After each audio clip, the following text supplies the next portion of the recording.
Alicia en el País de las Maravillas, Lewis Carroll. Alicia comenzaba a aburrirse de estar sentada junto a su hermana en la ribera del río y de no tener absolutamente nada que hacer. Una o dos veces había echado una miradita al libro que leía su hermana, pero el tal libro no tenía ni una sola figura. ¿Y para qué sirve un libro que no tiene figuras?, pensaba Alicia. Mentalmente reflexionaba todo lo que se podía esperar, dado que el día de calor la hacía sentirse amodorrada y tonta, si el placer de tejer una guirnalda de margaritas valdría o no la pena de levantarse a juntar las flores, cuando de pronto pasó corriendo junto a ella un conejo blanco de ojos rosados. En eso no había nada de tan extraordinario, ni Alicia pensó que fuera nada insólito oír al conejo que decía para sí: «¡Oh Dios, voy a llegar tarde!». Pero cuando el conejo, en realidad y sin lugar a dudas, sacó un reloj del bolsillo del chaleco, lo miró y luego siguió caminando muy deprisa, Alicia se levantó de repente porque estaba segurísima de que nunca había visto un conejo que usara chaleco, ni menos que tuviera reloj para sacar del bolsillo. Ardiendo de curiosidad, salió corriendo a campo traviesa en pos del conejo y llegó justo a tiempo para ver que se metía de sopetón en una gran conejera que había bajo el seto. Alicia no tardó un minuto en bajar tras el conejo, sin pensar ni siquiera por un segundo cómo iba a hacer para salir después de allí. Aquella madriguera iba un trecho derecha como un túnel y luego se hundía hacia abajo, tan de pronto que Alicia no tuvo ni un momento para pensar en detenerse a tiempo, sino que precipitadamente se encontró cayendo por algo que a ella le pareció un profundo pozo. O el pozo era de veras muy profundo o el descenso era muy lento. Lo cierto es que mientras bajaba, Alicia tuvo tiempo de mirar a su alrededor y preguntarse qué sería lo que le iba a pasar después. Primero trató de mirar hacia abajo para saber a dónde iba a parar, pero estaba demasiado oscuro para ver cosa alguna. Entonces se puso a mirar las paredes laterales del pozo y notó que estaban llenas de armaritos y estantes de libros, y de cuando en cuando había mapas y cuadros que colgaban de clavijas. Al pasar, sacó un tarro de uno de los estantes. Tenía una etiqueta que decía mermelada de naranja. Pero con gran desencanto el tarro estaba vacío, aunque Alicia no se animó a tirarlo por miedo de matar a alguien que hubiese abajo, de modo que se las arregló para volver a colocarlo en uno de los armarios por los que pasaba al caer. Bueno, pensó Alicia, después de semejante caída no me va a parecer gran cosa caerme por las escaleras. Qué valiente les voy a parecer a todos en casa, si hasta creo que no diría nada si me cayese del techo de nuestra casa, lo cual habría sido lo más probable. Hacia abajo, hacia abajo, hacia abajo. ¿Acaso no iba a acabar nunca aquella caída?, dijo Alicia en voz alta. Ya debo de estar llegando cerca del centro de la Tierra. Veamos, eso queda a unos 8.000 kilómetros, me parece. Porque Alicia había aprendido bastante en la escuela, y aunque no era esta precisamente la ocasión de lucirse, y ni siquiera había nadie que la escuchase, igual le pareció que era un buen ejercicio repetir algunas de las cosas que sabía. Sí, me parece que esa es la distancia, continuó. Pero lo que no sé es en qué latitud y longitud me encuentro ahora. Poco después volvió a pensar: me gustaría saber si voy a atravesar completamente la Tierra. Qué divertido va a ser aparecer entre la gente que camina con la cabeza para abajo. Me parece que se llaman antipatías. Y esta vez sí que Alicia se alegró de que no hubiese nadie escuchando, pues estaba casi segura de que esa no era la palabra correcta. Pero tendré que preguntarles el nombre del país, claro. Por favor, señora, ¿estamos en Nueva Zelanda o en Australia? Y Alicia muy cortésmente trató de hacer un saludito al decir aquello. Imagínense ustedes saludar mientras cae uno por el aire. ¿Creen ustedes que podrían hacerlo? Y siguió. Pero van a creer que soy una muchachita muy ignorante. Mejor será no preguntar nada y quizá veré algún letrero que me ilumine. De repente sintió que golpeaba sobre un montón de ramas y hojas secas, y la caída había terminado. Alicia no se había lastimado en absoluto y en un momento había saltado sobre sus pies. Mirando hacia arriba no pudo ver nada porque estaba completamente oscuro por encima de su cabeza, aunque delante de ella se extendía un largo pasadizo, por donde todavía se alcanzaba a ver al conejo blanco, que se escurría deprisa. No había un minuto que perder, de modo que allí salió Alicia, rápida como el viento, llegando justo a tiempo para oír que el conejo decía al volver una esquina: «Dios mío, por mis orejas y mis bigotes, que se me está haciendo tardísimo». Alicia había estado pisándole los talones cuando el conejo volvió a aquella esquina, pero al dar la vuelta ya no se veía más. La chica se encontró en un vestíbulo largo y de techo bajo, iluminado por una hilera de lámparas que colgaban del techo. Alrededor de aquel vestíbulo había muchas puertas, pero estaban cerradas con cerrojo, y una vez que hubo probado todas las de un lado y todas las del opuesto, se puso a caminar por el centro del hall, preguntándose tristemente de qué modo iba a salir de allí, si es que salía alguna vez. De pronto encontró una mesita de 3 patas, toda hecha de vidrio. Encima no había nada más que una diminuta llave dorada, y Alicia creyó primero que ésta abriría una de las puertas del hall. Pero, ¡ay!, los cerrojos eran demasiado grandes o la llave demasiado chica. Lo cierto es que aquella llavecita no servía para ninguna. Al dar la vuelta una segunda vez, sin embargo, advirtió una cortina bajita que antes no había visto. Detrás de la cortina había una puerta de unos 50 centímetros de alto. Al probar allí la llavecita dorada, tuvo el gran gusto de ver que ajustaba perfectamente. Abrió entonces la puertita y vio que daba a un pequeño pasaje, no mayor que una cueva de ratones. Arrodillándose, miró por aquel agujero y vio el más bonito de todos los jardines que había contemplado en su vida. Cómo deseaba salir de aquel hall oscuro y pasearse por entre esos canteros de flores brillantes y entre aquellas fuentes que parecían tan frescas. Pero ni siquiera podía pasar la cabeza por el vano de la puertita, y aunque pudiese pasar la cabeza, de mucho le iba a servir sin los hombros y todo lo demás, pensaba la pobre Alicia. Me gustaría poder plegarme como un anteojo de larga vista, y creo que podría hacerlo si solo supiera cómo comenzar. Tantas cosas insólitas le habían ocurrido a Alicia últimamente que ya le iba empezando a parecer que había pocas cosas realmente imposibles. Como parecía inútil quedarse ahí junto a la puertita, Alicia se volvió a acercar a la mesa esperando a medias encontrar algo nuevo, algo así como otra llave o algún librito de instrucciones sobre la manera de plegar a la gente como se pliegan los anteojos. Pero esta vez lo que encontró fue un frasquito, que por cierto no estaba allí antes, pensó Alicia. Atada alrededor del cuello del frasco había una etiqueta con la palabra bellamente impresa en grandes mayúsculas: «Bébeme». Todo esto estaba muy bien, pero la prudente Alicia no se hallaba dispuesta a apresurarse a obedecer aquella orden.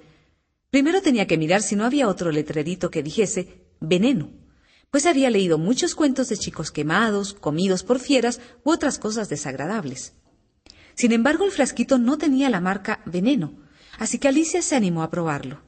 Y encontrando bueno el gusto, pues había un poco a tarta de cerezas, a flan, a pavo asado, a caramelos de leche y a tostadas calientes con mantequilla.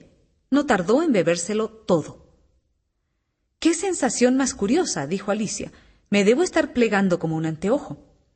Y así era en realidad, pues ahora no medía más que 30 centímetros, y al pensar que podría pasar por aquella puertita y llegar al precioso jardín, se le iluminó la cara. Esperó algunos minutos, sin embargo, para ver si no se iba a encoger más, y la ponía un poco nerviosa pensar que si aquello continuaba podía desaparecer como una vela que se consume.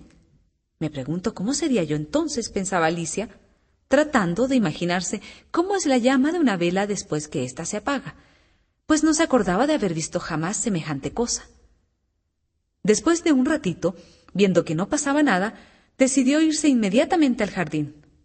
Cuando llegó a la puerta se acordó de que había olvidado la llavecita dorada sobre la mesa, y cuando regresó a buscarla, se encontró con que le era imposible alcanzarla. La veía perfectamente por el vidrio e hizo cuanto pudo por trepar por una de las patas del vidrio, pero era demasiado resbaladiza y cuando se cansó de probar, la desventurada niña se sentó en el suelo y se puso a llorar. «Vamos, vamos, no sirve de nada llorar de esta manera», se decía Alicia muy severa. «Te aconsejo, pedazo de tonta, que dejes de llorar inmediatamente». Alicia solía darse muy buenos consejos, aunque rara vez los seguía, y a veces se regañaba a sí misma con tanto rigor que las lágrimas asomaban a sus ojos. Recordaba una ocasión en que llegó hasta intentar darse de bofetadas por haberse hecho trampas en una partida de croquet que generalmente jugaba contra sí misma, porque era muy aficionada a fingir que ella sola era 2 personajes al mismo tiempo. Lo que es ahora sería completamente inútil fingir que se es 2 personas cuando apenas queda en mí material para una persona normal, pensó. Pronto se fijó en una cajita de vidrio que estaba debajo de la mesa. La abrió y encontró un pastelito con la palabra «cómeme», muy bonitamente hecha con pasas de Corinto. «Bueno, lo voy a comer», dijo Alicia, «y si me hace crecer de nuevo, podré alcanzar la llave sobre la mesa, y si me achico todavía más, podré arrastrarme por debajo de la puerta. De todos modos, ganaré el jardín y no me importa nada cuál de las dos cosas me suceda. Comió, pues, un pedacito, diciendo con inquietud para sí: ¿en qué dirección voy? Y se puso la mano sobre la cabeza para tantear la dirección que tomaría. Mucho se sorprendió al ver que permanecía del mismo tamaño. La verdad es que tal cosa sucede generalmente cuando uno come un pastel. Pero Alicia, como se había acostumbrado ya a esperar que no sucedieran más que cosas extraordinarias, le parecía muy aburrido y estúpido que la vida siguiera su curso normal. Así pues, puso manos a la obra y muy pronto terminó de comer el pastelito. «Cada vez se ponen las cosas más curisas», gritó Alicia, queriendo decir curiosas, pues con la sorpresa se olvidaba de cómo se habla. «Ahora me estoy estirando como el telescopio más grande que se haya visto nunca. ¡Adiós, pies míos!», agregó, pues cuando los miró allá abajo donde habían quedado, le pareció que los perdía de vista de tanto que se iban alejando. «Mis pobrecitos pies, ¿quién les va a calzar ahora las medias y los zapatos? Lo que soy yo, no voy a poder. Estaré demasiado lejos para molestarme por ustedes. Tienen que arreglárselas como puedan. Sin embargo, debo ser cariñosa con ellos», pensó luego Alicia, «o no van a querer caminar por donde yo quiera ir. Veamos, ¿qué puedo hacer por ellos? ¿Acaso regalarles un par de botitas todos los años para Navidad?». Y siguió proyectando para sí cómo se arreglaría para cumplir su propósito. «Tendré que mandárselas por mensajero, y qué raro va a parecer mandar obsequios a los propios pies. Señor pie derecho, alfombra de la chimenea, cerca del guardafuegos. Con muchos cariños de Alicia». Justo en eso, la cabeza de Alicia pegó contra el techo del hall. En efecto, ahora medía más de 3 metros de alto, de modo que con toda prisa se apoderó de la llavecita dorada y se precipitó a la puerta del jardín. Pobre Alicia, todo cuanto podía hacer ahora era echarse sobre un costado y mirar el jardín con un solo ojo. En cuanto a pasar, eso era ahora más imposible que nunca, de modo que volvió a sentarse en el suelo y a echarse a llorar. «Deberías de tener vergüenza», se dijo Alicia, «una muchacha grande como tú». Y bien podía decir eso ahora. «Llorar de esta manera. Te digo que basta ya». Pero siguió llorando igual, derramando litros de lágrimas hasta que se hubo formado un charco a su alrededor de gran profundidad y que cubría la mitad del hall. Al ratito oyó ruidos de patitas a la distancia y con toda prisa se secó los ojos para ver qué pasaba. Era el conejo blanco que regresaba, espléndidamente vestido, con guantes de cabritilla blanca en una mano y un gran abanico en la otra. Trotando muy apresurado, murmuraba para sí: «La duquesa se pondrá furiosa si la hago esperar». Alicia estaba tan desesperada que se dispuso a pedir ayuda a quien quiera que fuese, y cuando el conejo blanco se le acercó, comenzó a hablarle en voz baja y con acento muy tímido. «Si me hace el favor, señor». El conejo se sobresaltó violentamente, dejó caer los guantes de cabritilla y el abanico y se dio a la fuga en la oscuridad tan rápido como pudo.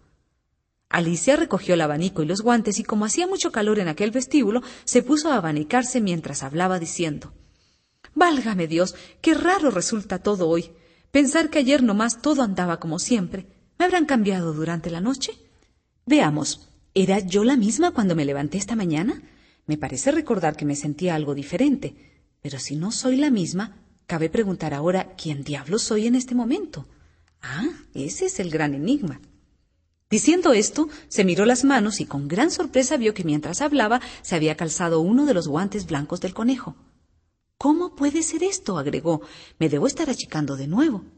Levantándose, se dirigió a la mesa para medirse por ella y encontró que, según sus cálculos, medía ahora unos 60 centímetros y seguía encogiéndose a toda velocidad. Pronto se dio cuenta de que la causa era el abanico que tenía en la mano, así que lo dejó caer con mucha prisa, justo a tiempo para salvarse de desaparecer por completo. «Ha sido una verdadera escapada», dijo Alicia, bastante asustada con aquel cambio repentino, pero muy contenta de saber que todavía existía. «Y ahora al jardín». Y corrió a todo lo que daba hasta la puertecita, pero ¡ay! La llave estaba de nuevo sobre la mesa de vidrio. «Y las cosas están peor que nunca porque jamás estuve tan pequeña como ahora», pensó la pobre chica. «Me parece que esto es demasiado». Diciendo estas palabras resbaló, y en un minuto estuvo sumergida hasta la barbilla en agua salada. Lo primero que pensó es que había caído en el mar. «Y siendo así, puedo volverme por tren», pensó. Como había estado una sola vez en su vida en una playa, había llegado a la conclusión general de que en cualquier sitio hay una estación de ferrocarril. Pronto comprendió, sin embargo, que donde había caído era en el charco de las lágrimas que había derramado ella misma cuando tenía 3 metros de altura. En eso oyó un chapoteo en el mismo charco, algo más lejos, y se fue nadando en dirección del ruido para descubrir de qué se trataba. Al principio creyó que era una morsa o un hipopótamo, pero al recordar lo pequeña que estaba ahora, se dio cuenta de que solo era un ratón que había caído allí igual que ella. ¿Servirá de algo hablar con este ratón? Todo es tan extraordinario aquí abajo que no me extrañaría de ninguna manera que un ratón hablase. De todos modos, nada se pierde comprobar. Así pues, comenzó diciendo: «Oh, ratón, ¿sabes tú cómo se puede salir de este charco? Estoy muy cansada de nadar de aquí para allá. Oh, ratón». A Alicia le pareció que ese sería el modo de dirigirse a un ratón. El ratón la miró con curiosidad y le pareció a Alicia que le guiñaba uno de sus ojillos, pero nada dijo. «Quizá no entienda», pensó Alicia. No me extrañaría que fuese un ratón francés. Así que decidió empezar de nuevo. «Où est ma chatte?», que era la primera frase en su libro de francés. El ratón dio un salto repentino que lo sacó del agua y pareció estremecerse de miedo. «Oh, le pido a usted perdón», gritó Alicia muy apurada, temerosa de haber herido la sensibilidad del pobre animal. «Me olvidé completamente de que a usted no le gustan los gatos».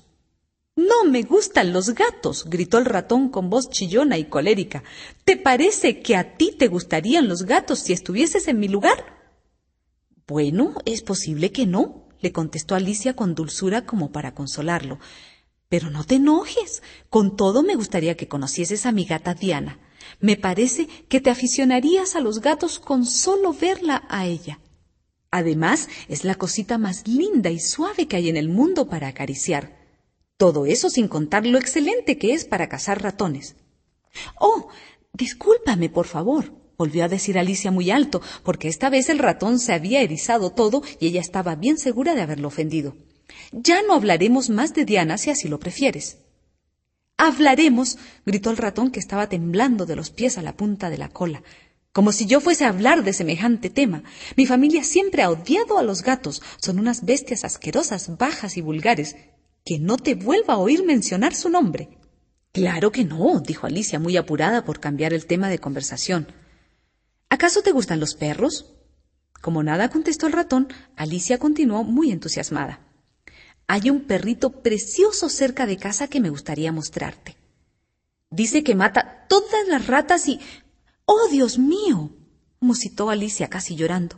«Me temo que lo he vuelto a ofender». Pues el ratón se alejaba de ella nadando a toda velocidad, haciendo un barullo bárbaro en el charco. Alicia lo llamó pidiéndole con mucha dulzura que volviese. «Ven, ratón querido, te prometo que no hablaremos más de gatos ni de perros si no te gusta ese tema». Al oír aquello, el ratón se volvió nadando lentamente hacia ella. Su cara estaba muy pálida y Alicia creyó que era de ira, aunque al hablar lo hizo con voz baja y temblona. «Vayamos a la playa y te contaré mi historia. Así comprenderás por qué odio tanto a gatos y a perros».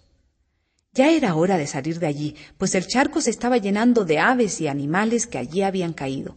Había un pato y un dodo, un loro y un aguilucho, y muchas otras criaturas muy curiosas. Alicia nadaba a la cabeza de todas ellas y juntos se dirigieron a la orilla. Por cierto que el grupo que se juntó en la ribera tenía aspecto muy estrafalario. Los pájaros tenían las plumas sucísimas y los animales el pelo pegado al cuerpo. Y todos estaban chorreando, incómodos y de muy mal humor. El primer problema era naturalmente cómo secarse, de modo que celebraron una consulta al respecto y después de pocos minutos de discusión, a Alicia le pareció lo más natural del mundo encontrarse hablando con ellos con tanta familiaridad como si los hubiese conocido toda la vida. En efecto, sostuvo primero una larga discusión con el loro, quien acabó por enfurruñarse y no decir más que «soy mayor que tú y tengo que saber más». Tal cosa no la podía admitir Alicia sin saber qué edad tenía el loro, y como éste se negó rotundamente a confesar su edad, no hubo nada más que decir. Por último, el ratón, que parecía tener gran autoridad ante ellos, los increpó diciendo: «Sentaos todos y escuchadme, que pronto os haré secar bastante». Enseguida le obedecieron y todos se sentaron formando una gran rueda, con el ratón en el centro. Alicia lo seguía con los ojos preocupada, pues estaba convencida de que si no se secaba inmediatamente, pescaría un resfrío. «Ah», murmuró el ratón con aire importante, «¿todos ustedes están listos? Pues escuchen, pues esto es lo más secante que conozco. Así que quiero completo silencio, por favor. Guillermo el Conquistador, cuya causa contaba con el apoyo del Papa, fue bien pronto acatado por los ingleses que ansiaban tener paladines y se habían acostumbrado últimamente a no ver otra cosa que la usurpación y la conquista. Eduardo y Morcar, los condes de Northumbria y de Mercia. —¿Cómo estás, querida? —dijo de pronto, dirigiéndose a Alicia. —Estoy tan empapada como antes —contestó Alicia en tono melancólico—. Tu cuento no parece secarme en absoluto. —Si es así —dijo el dodo muy solemne, poniéndose de pie—, hago moción de levantar la sesión a fin de adoptar medidas más enérgicas. —Hablen claro —dijo el aguilucho—, no entiendo ni la mitad de todas esas palabras largas y difíciles, y lo que es más, no creo que ustedes las entiendan tampoco. Y el aguilucho agachó la cabeza para ocultar una sonrisa, mientras que algunos de los demás pájaros se rieron entre dientes, lo que no impidió que se los oyera perfectamente. —Lo que yo quería decirles —dijo el dodo con tono agraviado—, es que lo mejor que podemos hacer para secarnos es correr la carrera del cónclave secreto. —¿Qué es una carrera del cónclave secreto? —preguntó Alicia, no porque le importase gran cosa saberlo, sino que el dodo se había detenido como esperando que alguien preguntase algo y nadie parecía dispuesto a decir ni pío. —Pues la mejor manera de explicarla es correrla. Todos empezaron a correr cuando quisieron y pararon cuando se les dio la gana, de modo que no resultaba nada fácil enterarse de cuándo había terminado la carrera. Sin embargo, cuando hubieron corrido una media hora y estuvieron bien secos, el dodo gritó: «¡Se acabó la carrera!» Y todos se amontonaron a su alrededor jadeantes y preguntándole: «¿Pero quién ganó?». A esta pregunta el dodo solo podía responder después de mucho pensarlo y se sentó un buen rato con un dedo apoyado en la frente, mientras los demás esperaban en silencio. Por fin el dodo anunció: «¡Todo el mundo ha ganado! Y todos deben obtener premios». «¿Pero quién va a dar los premios?», preguntó un coro de voces. «Pues ella, naturalmente», dijo el dodo señalando a Alicia con un dedo, y todo el grupo se apiñó enseguida a su alrededor gritando con gran confusión de voces: «¡Los premios! ¡Los premios!». Alicia no tenía la menor idea de cómo debía proceder. Desesperada, se metió la mano en el bolsillo y sacó una caja de confites. Afortunadamente el agua no parecía haberlos alcanzado, y empezó a distribuirlos como premio. Y alcanzaron uno para cada uno sin que quedase nadie sin premio. «Pero ella también merece un premio», dijo el ratón. «Naturalmente», replicó el dodo con suma gravedad. «¿Qué más tienes en el bolsillo?», continuó volviéndose hacia Alicia. «Únicamente un dedal», dijo Alicia con tristeza por no poder ofrecer nada mejor. «Entrégamelo a mí», dijo el dodo, y se volvieron a amontonar todos alrededor de Alicia, mientras el dodo, con toda ceremonia, ofrecía el dedal a Alicia diciéndole: «Rogamos a usted la aceptación de este elegante dedal». Y todos aplaudieron dando vítores cuando hubo terminado aquel brevísimo discurso. A Alicia le pareció sumamente absurdo todo aquello, pero todos estaban tan graves que la chica no se animó a reírse y, como no se le ocurría nada que decir, se limitó a tomar el dedal con una reverencia, tratando de ponerse solemne ella también. Lo que había que hacer ahora era comerse los confites, y esto causó de nuevo alguna confusión y baraúnda, pues las aves más grandes se quejaron de que ni siquiera alcanzaban a tomarle el gusto a su confite, mientras las más chicas se ahogaron al querer tragarlo y hubo que golpearles la espalda. Una vieja cangreja aprovechó la oportunidad para decir a su hija: «Ah, querida, que esto te sirva de lección y no pierdas nunca los estribos». «Cállate la boca, mamá», replicó la joven cangreja con bastante insolencia. «Eres capaz de hacer perder la paciencia a una ostra». «Ay, ojalá estuviese aquí Diana conmigo», dijo Alicia en voz alta, pero sin dirigirse a nadie en particular. «¿Y quién es Diana, si se puede uno aventurar a preguntarte?», dijo el loro. Alicia respondió con entusiasmo, pues estaba siempre dispuesta a hablar de su mimada. «Diana es nuestra gata, y una gata excelente. Ustedes no se imaginan cómo caza ratones. y tendrían que verla perseguir pajaritos, es capaz de comerse una avecilla al minuto de haberla visto. Aquel discurso causó sensación en toda la tertulia. Algunos de los pájaros se marcharon al momento muy apresurados y una vieja urraca se empezó a arropar con mucho cuidado diciendo: «Tengo que irme yendo. El aire de la noche me hace mucho mal a la garganta». En cuanto a la canaria, llamó con voz temblorosa a sus hijos: «Vamos, vamos, queridos, ya es hora de que estén todos en la cama». Con pretextos varios se fueron marchando todos y pronto Alicia se encontró de nuevo completamente sola. «Ay, no debía de haber nombrado a Diana», se dijo con tono melancólico. «Parece que aquí abajo no le cae bien a nadie. Y sin embargo, es la mejor gata del mundo. Querida Diana, me pregunto si te volveré a ver alguna vez». Y aquí la pobre Alicia se puso de nuevo a llorar, pues se sentía muy sola y deprimida. Al poco rato, sin embargo, volvió a oír a la distancia el repiqueteo de unas patitas. Era el conejo blanco que regresaba al trotecito y miraba ansiosamente por todos lados como si hubiese perdido algo. Alicia oyó que decía: la duquesa, por mi piel y mis bigotes, y como que los hurones son hurones, ¿qué me va a hacer ejecutar? ¿Dónde puedo haberlos perdido?» Alicia comprendió enseguida que el conejo buscaba el abanico y el par de guantes de cabritilla blanca, y con la afabilidad y disposición que le eran habituales, se puso a buscarlos por todas partes, pero no se los veía por ningún lado, pues todo parecía haber cambiado después de aquella nadada en el charco, y el gran hall, la mesa de vidrio y la puertecita baja habían desaparecido sin dejar rastros. Pronto el conejo se percató de la presencia de Alicia, que seguía buscando sus cosas, y la llamó en tono colérico. «¿Qué estás haciendo aquí, Ana María? Corre a casa inmediatamente y me traes un par de guantes y un abanico. ¡Deprisa, vamos!». Tanto se asustó Alicia que se puso a correr en la dirección que indicaba el conejo, sin tratar siquiera de explicar a éste el error que estaba cometiendo. «Me ha tomado por su doncella», decía para sí mientras corría. «¿Qué sorpresa va a tener cuando sepa quién soy? Pero sería mejor que le llevase su abanico y sus guantes. Es decir, si los encuentro». Diciendo esto, fue a dar con una casita muy linda en cuya puerta se veía una placa de bronce grabada con las palabras «B. Conejo».